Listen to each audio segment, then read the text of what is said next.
maximum 15 minutes, minimum 10 minutes pour nous présenter l'économie de votre travail. Merci, vous avez la parole. D'accord. Merci, Monsieur le Président du jury, pour la parole accordée. Messieurs les membres du jury, j'ai l'honneur de vous présenter les résultats de nos travaux de recherche portant sur l'influence des stratégies publicitaires sur l'attitude envers la marque et l'intention d'achat des produits laitiers à Kinshasa à travers une analyse comparative menée dans la commune de Lemba. Dans un environnement marqué par une concurrence croissante entre produits laitiers locaux importés, la publicité joue un rôle déterminant dans l'orientation de choix des consommateurs. Et c'est dans ce même contexte de concurrence accrue entre les marques locales et les marques étrangères sur les marchés laitiers à Kinshasa que notre étude s'inscrit dans une perspective de compréhension approfondie de mécanismes psychologiques de l'influence de messages publicitaires sur les comportements des consommateurs. Le but de notre étude est d'évaluer l'impact du type de message publicitaire rationnel versus émotionnel sur l'intention d'achat en passant par l'attitude envers la marque comme variable médiatrice selon un modèle conceptuel de médiation dans lequel les types de messages publicitaires qui représentent notre variable indépendante influencera l'attitude envers la marque qui est une variable médiatrice, elle-même déterminant de l'intention d'achat. Nous avons comparé les stratégies par les types de messages de produits laitiers étrangers et locaux. Dans le produit étranger, nous avons eu Cobel, Kerigol et Nido. Et dans le produit locaux, nous avons Yogo, Vitimilk et Dolé. Le problème, c'est que malgré l'intensité des campagnes publicitaires, il reste difficile de déterminer quel type de message influence réellement le consommateur et par quel mécanisme. Nous avons constaté que la concurrence entre les marques locales et importées se renforce. Les campagnes publicitaires se multiplient, qu'elles soient réalisées via la radio, la télévision ou l'Internet. Par ailleurs, peu d'études empiriques comparent l'efficacité des stratégies publicitaires mises en œuvre pour modifier les attitudes et les intentions d'achat des consommateurs qui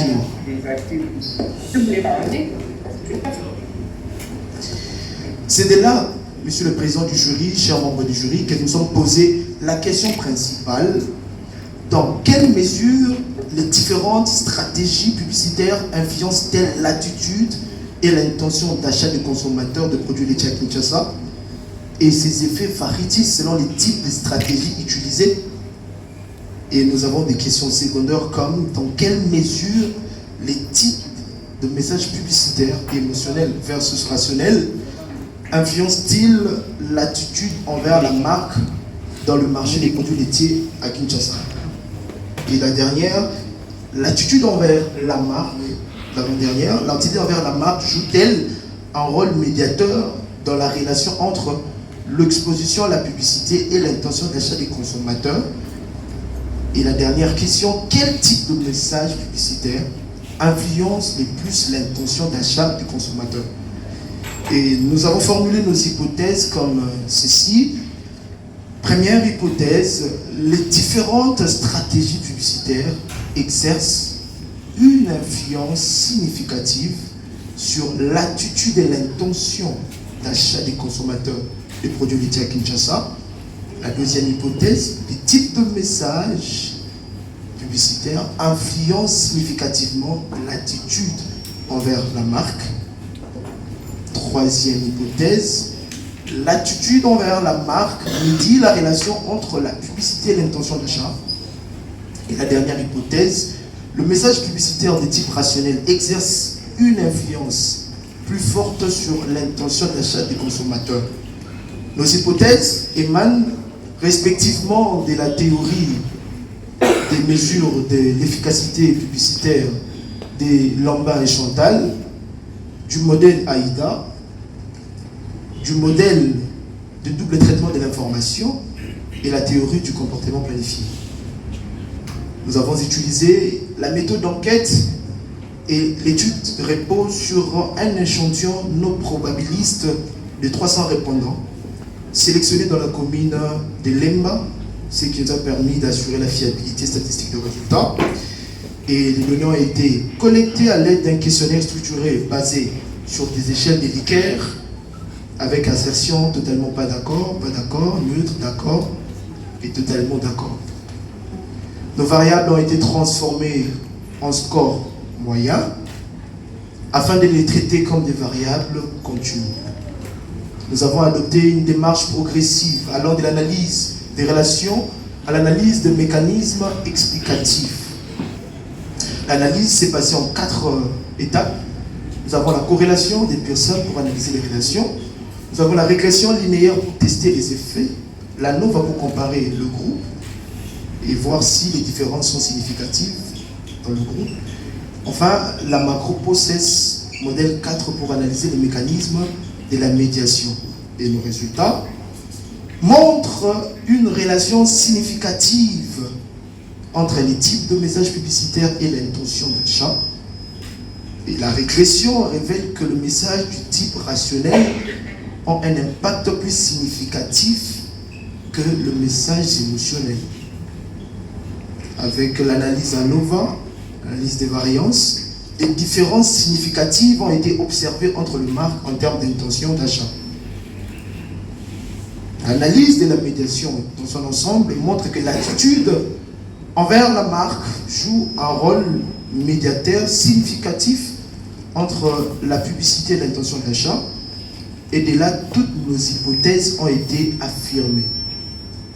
Nos résultats confirment que les stratégies publicitaires, notamment les types de messages publicitaires, influencent les consommateurs de manière indirecte à travers la construction d'une attitude positive. En définitive, notre étude montre que l'efficacité publicitaire ne réside pas uniquement dans l'exposition, mais dans sa capacité à transformer ou à influencer l'attitude du consommateur. Et dans ce contexte, il paraît nécessaire de formuler des recommandations pour les équipes de marketing pour accroître l'efficacité des campagnes. Il ne suffit pas seulement de se concentrer sur la qualité du message, il est également essentiel de prendre en compte la manière dont le message sera perçu et intégré par les consommateurs. Elle doit intégrer une lecture fine des attentes et des représentations des consommateurs. C'est dans cette combinaison subtile entre messages stratégiques ciblés et écoute du public qui fait basculer l'opinion. Alors, Monsieur le Président du jury, chers membres du jury, je réponds à la première question sur le slogan « Fongola Masolo ». Est-il inscrit dans le message rationnel ou émotionnel? Pour parler d'un message rationnel, il faut lire dans le message les caractéristiques du produit. C'est que le produit, de façon objective, c'est que le produit apporte chez les consommateurs. Le slogan Fongola Masolo, c'est un slogan de rapprochement. C'est-à-dire que celui qui a conçu ce message voulait rapprocher la bière vers les consommateurs. Ce qui signifie, une fois il y a la bière, les gens se rassemblent autour de la bière. Ce message est beaucoup plus émotionnel que rationnel. C'est un message émotionnel parce que ça crée l'engouement, l'ambiance autour du produit. C'est là le slogan Fongola Masolo. C'est-à-dire quand il y a Primus, on peut parler, quand il y a Primus, on peut faire une réunion, quand il y a Primus. En réalité, ça touche seulement les sentiments, les émotions. Donc le message est émotionnel. Pour la méthodologie, nous avons choisi la méthode d'enquête. Je vais répondre pour faire honneur au professeur, d'aller vers le consommateur en lieu de place que ce soit nous qui créons de groupe. Parce qu'on a voulu que ce soit de manière indépendante, que le consommateur soit choisi aléatoirement. pour répondre à ces questions, et non que nous soyons à regrouper des gens qui vont répondre par rapport à toutes les préoccupations dans le travail. Nous avons beaucoup voulu que les consommateurs de la commune de Demba, de façon aléatoire, sur les critères d'accessibilité, que nous obtenons de réponses sans faire des groupes. Merci. Voilà. Monsieur le professeur, il a répondu à vos deux questions, même la deuxième. Êtes-vous satisfait, professeur? Oui, je pense que c'est bon. Et c'est ça, c'est émotif comme c'est émotionnel. Et c'est la raison pour laquelle j'avais voulu qu'il parle de l'importance du focus group. Mais c'est bien, je pense que je suis. Ok, le professeur a dit qu'il est content. Voilà, nous passons au deuxième. Je ne sais pas si le professeur Freddy est en ligne pour le moment. Oui, je vous écoute, Monsieur le Président. Je ne sais pas si vous me séditez. Oui, nous vous suivons, professeur. Est-ce que vous me séditez? Oui, nous vous suivons. Alors, c'est votre tour. Vous allez commencer par vous présenter, puisque vous ne savez pas présenter. Après, vous allez faire vos observations et éventuellement des questions. Professeur, vous avez la parole. Merci, Monsieur le Président du jury, pour la parole que vous m'accordez. Moi, c'est le professeur ordinaire Freddy Ngengi, docteur en sciences économiques et de gestion, professeur à l'université de Kinshasa. Voilà. Merci, Monsieur le Président, pour la parole. J'ai lu avec intérêt le travail de l'apprenant Jean-Marc. Monsieur le Président, je dois d'abord vous informer que j'ai eu suffisamment de temps dans mon laboratoire pour discuter avec l'apprenant de ces sujets dans l'informel.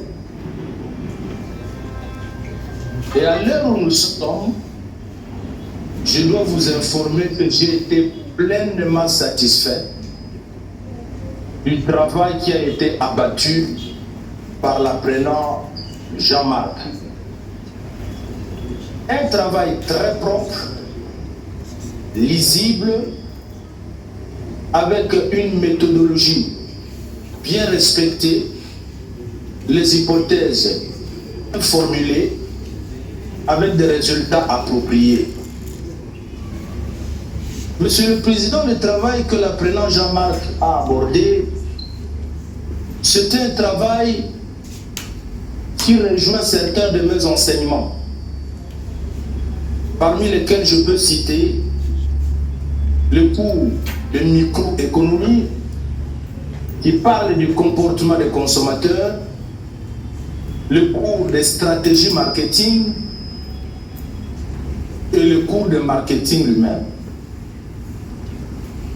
L'apprenant Jean-Marc soulève un problème capital. Et je dirais même que son sujet, c'est un sujet d'actualité qui parle de stratégie publique et d'action. Il confirme qu'effectivement, ce sont ces stratégies qui influencent les comportements du consommateur. Ou encore, dit sur un éclair proche. Pour moi, tout a été dit, tout a été traité avec l'apprenant.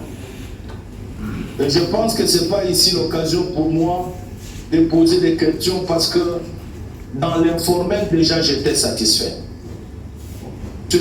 Monsieur le Président, je peux filer l'apprenant Jean-Marc.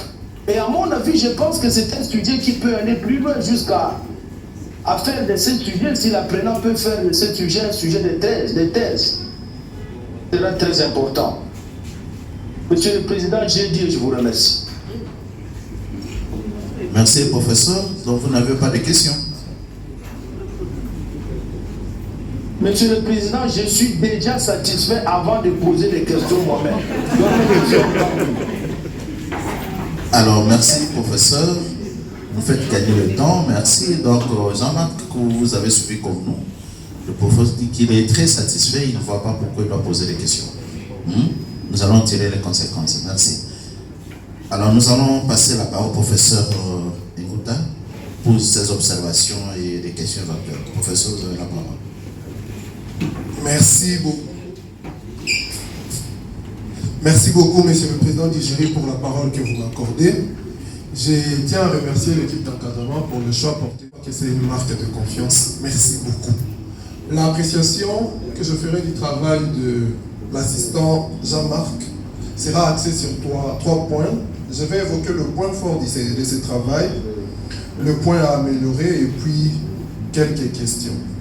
En ce qui concerne le point fort, la thématique, telle que le prof Freddy venait de le dire, c'est une thématique très pertinente, une thématique toujours d'actualité.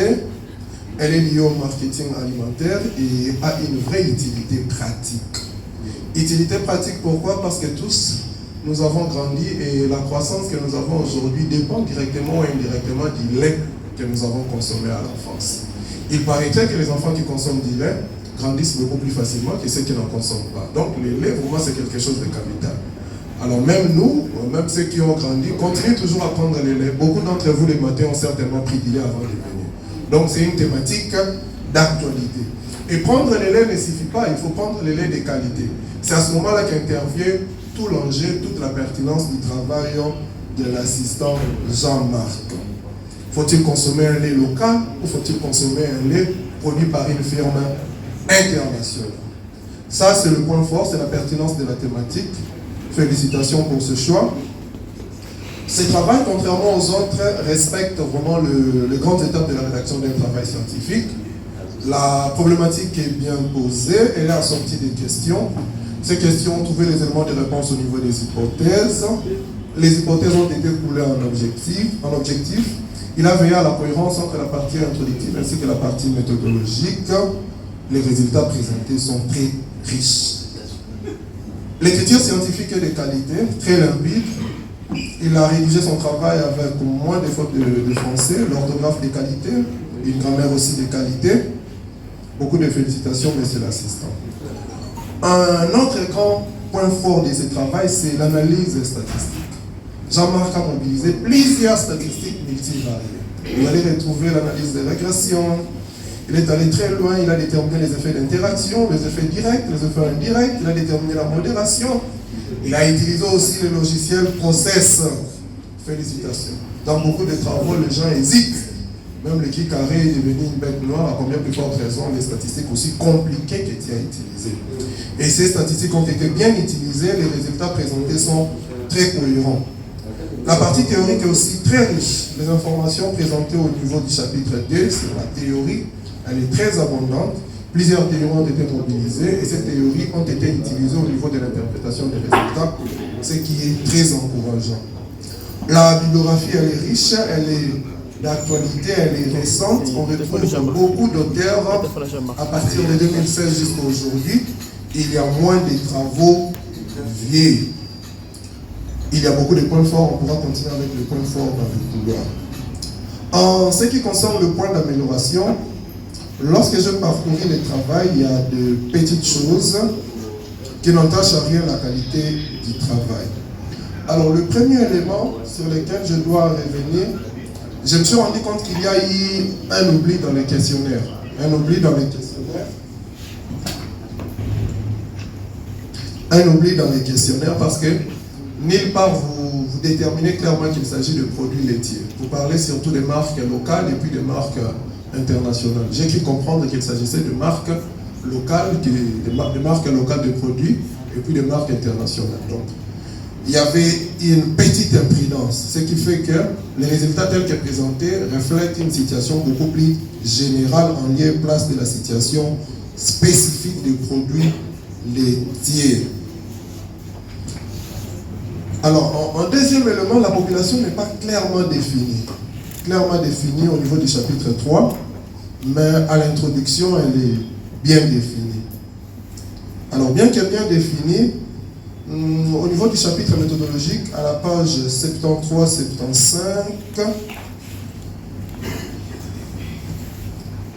il nous présente l'échantillon sans pour autant indiquer s'il s'agit de qui. Nous savons très bien que ce sont les consommateurs, mais je crois qu'il y a une petite imprudence. Ces détails à échapper. Alors, il y a aussi une petite erreur au niveau du résumé. Dans l'abstract, l'échantillon c'est 290, mais dans les résumés en français, c'est 300. Je crois que c'est une imprudence des taux d'informaticien. Prochainement, il faudra veiller sur ça. Alors, un autre élément sur lequel je vais y revenir. Vous avez parlé de produits laitiers locaux et puis internationaux, mais seulement vous n'avez pas présenté les consommateurs. Dans le contexte, par exemple, de votre éthique, combien sont des consommateurs qui préfèrent les produits locaux et combien préfèrent les produits internationaux? Mais tu as présenté tous ces produits, il y a une bonne littérature de ces produits. Tu as présenté Kerrygold, Korbel, Nido, Yogo, Vitmilk et Dolé. L'idéal aurait été de nous dire que parmi les 300 qui consomment tel produit. L'avantage, c'est quoi? Ça allait nous donner une idée directe sur la comparaison qu'il faut établir entre les consommateurs de produits locaux et les consommateurs de produits internationaux. Voilà. Je ne suis pas l'unique à intervenir. Le reste des observations, on va continuer en privé. En ce qui concerne les questions, j'ai une petite question avec 3 volets. La première partie de ma question est celle-ci. Alors, en des termes simples, quels sont les produits laitiers qui ont fait l'objet de cette étude? Est-ce que je peux considérer que tous les produits qui ont été cités ont fait l'objet de cette étude, ou tu as tiré dans ces groupes de 8 produits que tu nous as présentés 2 ou 3 selon les cas? Alors, est-ce qu'il y a... Quels sont les produits laitiers qui ont fait l'objet de cette étude? Est-ce que tu as considéré tous les produits qui sont présentés au niveau du chapitre 3, où il y a une spécificité par rapport aux produits qui ont fait l'objet de l'étude? Alors, dans l'hypothèse où tu n'as considéré que des produits, il faut nous dire par exemple quelle est la stratégie publicitaire par rapport à chacun de ces produits. Nous sommes dans l'émotionnel ou nous sommes dans les rationnels?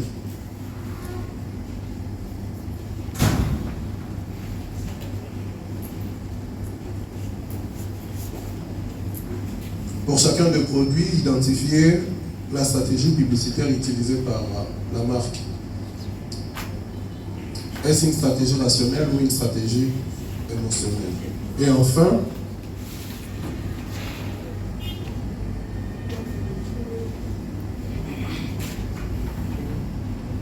entre la marque locale et les marques locales et les marques internationales, quelle est la marque ou quelles sont les marques où il y a entre les marques locales et les marques internationales, quelle est la marque ou les marques où l'intention d'achat est plus élevée? Quels sont les produits laitiers ayant fait l'objet de l'étude? Tu as repris tous les produits que tu as cités, où il y a des produits beaucoup plus spécifiques. Par rapport à chacun de ces produits, par rapport aux marques de ces produits, quelles sont les stratégies utilisées? Et donne-nous ta position. Entre les marques locales et les marques internationales, quelle est la marque ou quelles sont les marques où le comportement d'achat est beaucoup plus prononcé? Voilà, monsieur le président du jury. Simple, quels sont les produits laitiers qui ont fait vraiment part de cette étude s'il n'y a pas eu à tirer dans le lot? Comme vous avez lu déjà au niveau de l'introduction, nous avons travaillé 3 produits internationaux et 3 produits locaux.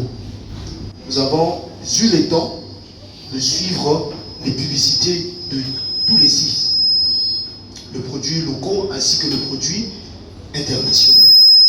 Et c'est de là, d'ailleurs, que nous avons fait l'idée de cette étude.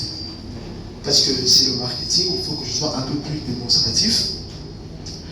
Alors, je regardais une publicité. Dans cette publicité, il y avait un nutritionniste qui parlait en fait des avantages des laits. c'était un lait étranger. Il disait que si vous prenez ces laits, les laits à la vitamine K, vitamine A, vitamine E, ça c'est Milo. Mais je suivis tout. Ça, je prends seulement un exemple. Alors, quand vous regardez le spot, vous voyez que le nutritionniste vante plutôt les qualités. C'est que les laits amènent. Et là, il y a un autre spot, vous verrez, que plus un enfant consomme, signifie que les caractéristiques sont beaucoup plus rationnelles. C'est-à-dire que notre lait est capable de permettre une bonne croissance à l'enfant. Et de l'autre côté, j'ai suivi un lait sur le marketing, permettez-moi d'être démonstratif, où on disait vitamine qui est Fibo. C'est quoi Fibo? C'est là la question. Ça c'est une marque locale. Quand on dit notre lait c'est Fibo, alors que la marque étrangère dit notre lait permet la croissance, notre lait permet de grandir. C'est là que je me suis dit, est-ce que le fait de dire notre lait Fibo diminue l'impact du message? Ou parce qu'on dit notre lait fait croître, augmente l'impact du message? C'est cela qui a fait l'objet pour tous les 3 internationaux et les 3 nationaux, pour dire locaux, et nous avons mené cette enquête sur les 6. Quelles sont les stratégies publicitaires? Identifier si des stratégies, les laits, si ils ont des stratégies émotionnelles ou rationnelles. Comme je vous ai dit, avant de composer le sujet, j'ai eu le temps de suivre beaucoup de spots pour voir les différents messages qui circulent. Alors, comme ce n'est pas à moi de trancher, je dois aller vers les consommateurs. Parce que la comparaison est menée chez les consommateurs. Qu'est-ce que le consommateur perçoit du message? Parce que moi je me dis, mais c'est que eux perçoivent du message. Parce qu'il y a un message présenté de la marque internationale, des marques internationales, les autres messages présentés des marques locaux. Mais vous les consommateurs, pensez-vous que le produit locaux sont beaucoup plus objectifs que le produit étranger? Ça a été la balle aux consommateurs pour qu'eux nous disent, dans leur entendement, ils trouvent que les marques étrangères sont plus logiques ou les marques locales. C'est là que nous avons mené la comparaison. Et quelles sont les marques dont l'intention d'achat est élevée? Oui.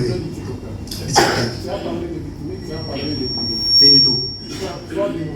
Oui, démonstratif, quelque chose de démonstratif. Nido, tu as parlé de la publicité. Fibo, et puis... Non, Fibo c'est vitamine, oui. Nido, et puis... ça fait croître. Oui, ça fait croître. Quels sont les types de messages véhiculés? C'est rationnel, c'est émotionnel par rapport à... Par rapport à la population, nous avons constaté que les marques étrangères sont beaucoup plus rationnelles que les marques locales. Les marques locales, c'est l'ambiance, c'est l'atmosphère, c'est danser, c'est rire. Mais les marques étrangères se concentrent sur les vraies capacités, les vertus du produit. Et la question est de savoir quelle est la marque qui touche beaucoup plus l'intention d'achat. Déjà, si vous regardez dans mon travail, à la page 125, j'ai présenté le variable ainsi que les questionnaires, les échelles. Et quand vous allez à la page 126, vous verrez l'intention d'achat. Et vous allez remarquer que les gens penchent beaucoup plus du côté de marques étrangères. C'est-à-dire en concernant les laits, les gens penchent beaucoup du côté les laits importés. Et ce qui témoigne ça aussi, c'est quand vous regardez dans les tableaux de moyenne présentés, je crois que c'est à la page 99. Je suis en Mbandaka. Je suis présentement en Mbandaka. Oui. Pour acheter les laits, Oui. les gens ont tendance à plus consommer les laits locaux qui ne sont pas consommés ici. Est-ce que le rapport prix ne joue pas dans cette intention d'achat? Parce que généralement, les marques internationales coûtent beaucoup plus cher. Ok. Les niveaux que nous consommons ici, ce n'est pas les niveaux qui sont vendus ailleurs. Ok. quel est ton point de vue en tant qu'expert? Est-ce que les gens, parce qu'on nous a toujours dit que les gens enseignent en fonction du prix, et puis les Congolais qui sont de la qualité, lui c'est plus la quantité. J'ai mes 200 francs, j'ai mes 300 francs, j'ai besoin de lait, il y a Vitimic, et puis il y a guérison à 500. Je parle. Quel est ton point de vue? Merci messieurs, j'ai aimé parce que vous avez dit quand vous étiez en Mandaka. Moi je parle de la commune de Lemba. Bien clair, bien clair. Alors, je rentre dans la commune de Lemba. Comme le disait le regretté professeur Jacques Mafou, si vous me permettez, des païens comme lui, il disait, tu peux beau aimer ma fortunaire, mais c'est 34 000 $. Et c'est là que tu me diras, Monseigneur Mafou, l'argent est élevé. Pour montrer le pouvoir d'achat dans le processus d'achat. Mais pour les laits, que ce soit pour les laits internationaux ou les laits locaux, un sachet de Kérigol coûte le même prix qu'un sachet de Vitimic. C'est-à-dire qu'il y a 500 francs pour Kérigol, 500 francs pour Vitimic, et vous verrez parfois, si ça montait un peu, il y aura 1000 francs pour Nido, par exemple, alors que chez Vitimic, c'est 500 francs. Les grammes sont les mêmes. C'est pas le même gramme, mais sinon, chacun a le pouvoir d'achat, en tout cas la grande partie de la population a le pouvoir d'achat d'acheter un lait. Ça, ce sont les gens de Lemba ici. Des Lemba. Mais si je rentre maintenant en Mandaka, Pas à Lemba, Lemba Im. Monsieur, même à Lemba Im, il y a des gens qui consomment les laits. Combien elle est vendue partout? oui. D'accord, c'est bon. Merci, monsieur.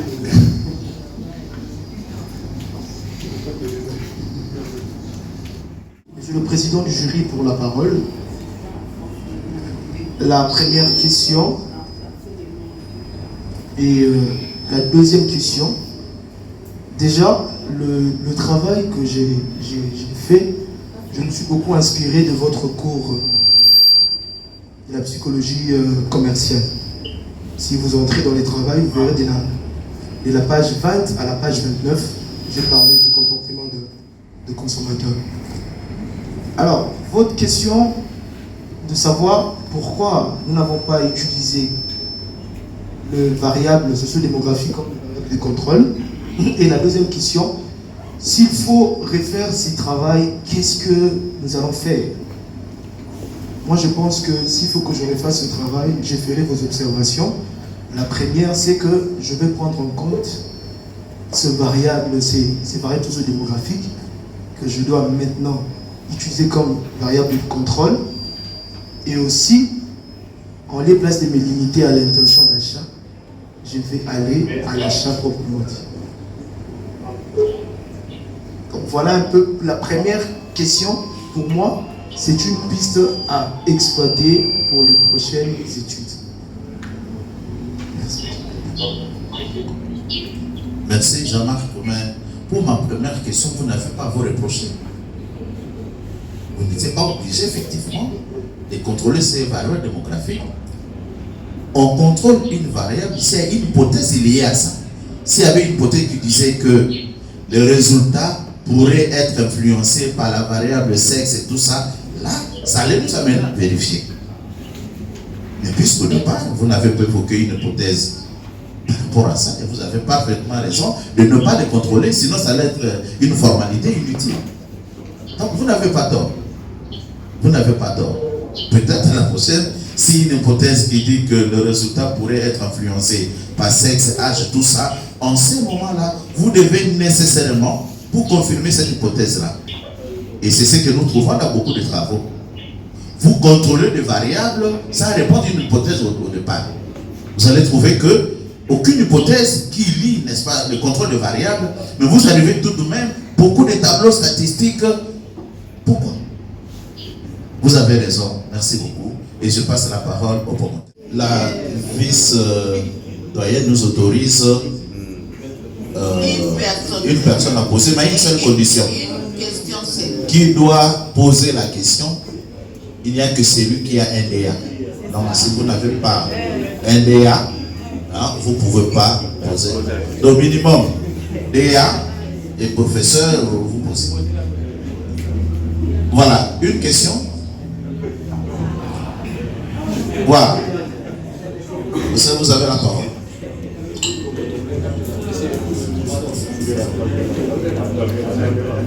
Merci beaucoup pour la parole. Je suis très content d'avoir... Oui, je pose une question. Merci. J'avais commencé par les préalables comme toujours. Hein. Je suis doctorant John Mbambou. Alors, ma question est la suivante. Je vous ai entendu évoquer les concepts qui prévaut ailleurs, mais malheureusement cachés ici au sein de notre faculté, notamment les cas des variables médiatrices. Vous avez évoqué variables médiatrices. Aux côtés des variables médiatrices se trouvent aussi les variables modératrices. Je ne sais pas si vous pouvez éclairer auprès des scientifiques la différence entre variables médiatrices et variables modératrices. Voilà la seule question que j'avais. Vous pouvez répondre. Merci, monsieur le chef des travaux John pour la question. Lorsqu'on parle de variable médiatrice, on voit le mécanisme de la médiation, ce qui signifie que le type de message n'influence pas directement l'intention, ça passe par un mécanisme qui est la variable médiatrice. Mais ce qui est de la variable modératrice, c'est ça. Ce qui est de la variable modératrice, étant donné que dans mon travail, je parle de la variable médiatrice plutôt, je n'ai pas trop penché sur ce sujet, mais je prends ça pour une piste. Après, dans le couloir, je rechercherai.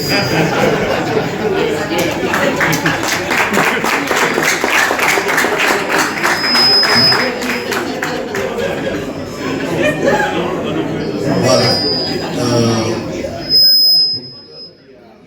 Avec la fermeture de... Oui. Il y a le promoteur qui demande la parole pour une décision. Vous avez la parole.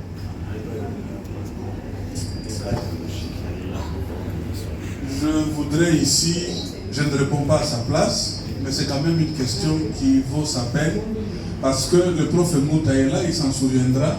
On a eu à débattre variables intermédiaires, variables ceci, et puis ça sème beaucoup de confusion. Une variable médiatrice, si je peux schématiser, c'est une variable qui s'interpose entre deux autres. Une variable indépendante qui se met toujours du côté gauche et une variable dépendante qui se met toujours du côté droit. Et la variable intermédiaire ou médiatrice joue au milieu. Ça veut dire la première variable influence la deuxième et cette dernière influence celle qui suit. Ce qui veut dire qu'à un moment donné, on peut effacer la variable indépendante. La variable médiatrice va servir de variable indépendante dans le calcul statistique. Et même les logiciels qui travaillent évaluent comme ça. On voit d'abord la relation entre la première et celle du milieu et celle de la fin. On efface celle de gauche pour voir seulement celle du milieu. La modération, par contre, n'entre pas dans le jeu, dans la relation. Elle peut juste seulement influencer. C'est seulement le ton que ça donne. Ça peut être positif ou négatif, mais n'entre pas directement dans l'interaction, dans la relation entre les variables. Au milieu, c'est la médiation. La modération se met à l'écart de la relation et comme ça tombe. Voilà. Considérons les notes obtenues aux différents séminaires. Monsieur l'assistant Botouli Jean-Marc obtient les diplômes d'études supérieures en gestion des entreprises et organisation du travail avec la mention grande distinction.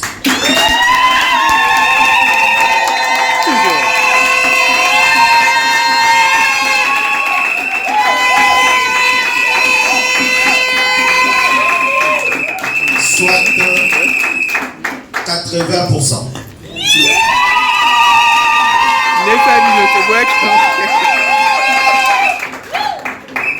Merci fait à Kinshasa le 30 mai 2026.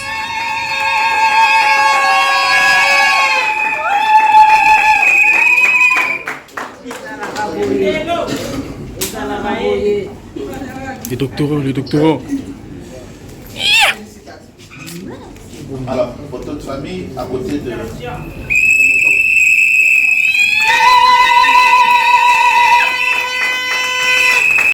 Merci Seigneur Jésus-Christ. Et je vous remercie, monsieur le professeur, pour votre encadrement. Parce que justement, c'était pas facile quand Est-ce que la fiancée ou la femme est là? Déjà mariée? Maman engagée célibataire? Quel engagement?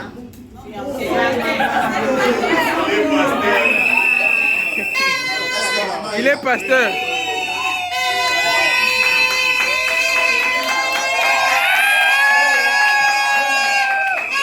Magnifique.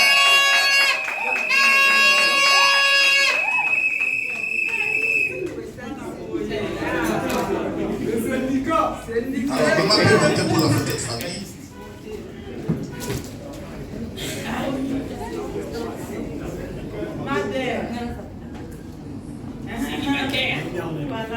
Il n'a pas de fiancé donc. Il va bientôt organiser les élections. Je pense que les candidats sont là pour les vous applaudir. Voilà. Alors, nous allons... Il est sur le marché. Oui, il y a beaucoup de produits, je pense que... On va faire le choix. Madame, on donne la parole. Bon, nous allons maintenant accorder la parole au doctorant Jean-Marc pour son nom de circonstance. Merci Seigneur Jésus-Christ. Et je vous remercie, monsieur le professeur, pour votre encadrement. Parce que justement, c'était pas facile quand il a dit que j'étais lent. C'est parce que papa était à l'hôpital. C'est en ces temps-là que je devais présenter le travail, c'était compliqué. Mais il m'a boosté jusqu'à ce qu'on organise. En tout cas, il était trop dur avec moi. Trop dur. D'ailleurs, c'est de lui qu'on a appris à être très dur avec certaines personnes. Et malheureusement, ça marche pour les professeurs. J'ai dit merci, monsieur le président du jury, professeur Cliff, parce que j'ai fait le marketing à cause de vous. J'ai aimé votre enseignement depuis G2 et c'est de là que je me suis inspiré à faire le marketing, même le sujet. Merci beaucoup. Merci beaucoup, grand maître, professeur Ngouta, parce que vous êtes un incubateur. Vous voulez que tout le monde avance. Vous avez un bon cœur et vraiment, merci beaucoup pour ça. Merci beaucoup pour l'autorité de la faculté ici présentée. Merci aux parents. Merci parce que c'était pas facile, mais c'est fait. J'ai beaucoup de mamans, j'ai beaucoup de fleurs ici, monsieur le président, que j'aurai certainement après que j'ai descendu ici. Merci madame José, merci madame Nick, je vous cherchais, je vous ai vu. Merci professeur Gaëtan Kanala et madame merci ingénieur Elias. Merci tous les assistants qui sont ici, nous sommes vraiment nous sommes unis. Merci l'IREF, merci assistant. Merci professeur déjà. Merci toute l'équipe des spots ici. Et maman José, le président du professeur Freddy, merci beaucoup de représenter monsieur le professeur. Et merci beaucoup à mon pasteur qui est présent dans la salle. Pasteur Kadé, que Dieu vous bénisse. Merci à tous les invités et gloire à Dieu. Merci. Magnifique.